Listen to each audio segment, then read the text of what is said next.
Okay, let's put the band back to work now, and what are you going to play for us?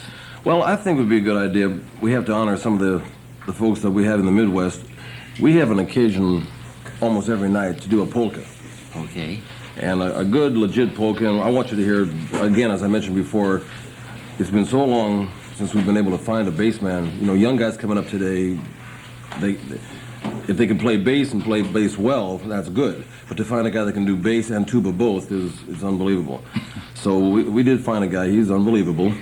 Yeah. Matt Morse. He's from London, Ohio. London, Ohio. It's kind of like a little west of Columbus. Right. Right there off the interstate. And he does a great job, and we want to feature him on this beer barrel polka. Okay, great. 1, 2, 2, 2.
That's the end of the romance hour. Right, we're really putting Eddie Julian, your drummer there, to work. You bet. And He's been with you a long time, hasn't he?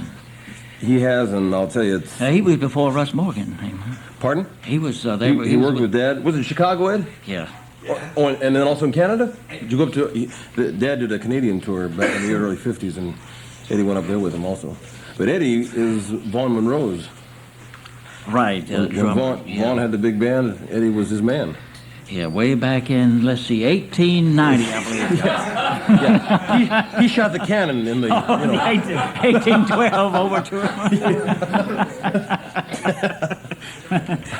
That was the Boer War. Yeah, right. Okay, all you polka fans. We heard Bill Barrel polka. You're going to be playing that tonight for all the... You bet. Yeah.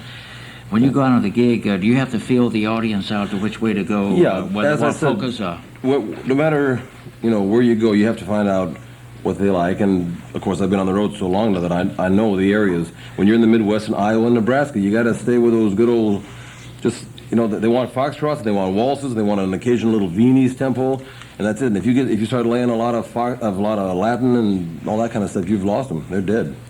Yeah, it seems like certain areas have certain music that they like. You better provide. You can go down to Texas now and you can play Latin all night, and they love it. California, and this is the thing that blows my mind, is that California has more good ballroom dancers. I'm talking about the legitimate people. I'm not, you go into the Midwest, and those folks, they're farmers, they're hardworking people, they're out in the fields all day, and they use the dances for social, get-togethers, and talking to each guy to see what he did in his farm and how the land's doing and what the weather's going to be like, and they mix a lot. They want to do a lot of mixing type dances. But out here, I mean, you find people. There are so many people that belong to the smooth dancers of America and the international ballroom style of dancing and everything else. And this is what I can't understand, that there's hardly any place that can stay open. The Golden West, remember that place out here in Norwalk? Dad and I were out there we were on location in 63, 4, and 5. Right. And now it's a church. Yeah. So I know I can't get back in there now. No way. If they was to see you and your piano player walk off, they'd bar the doors and close the doors. That's for sure.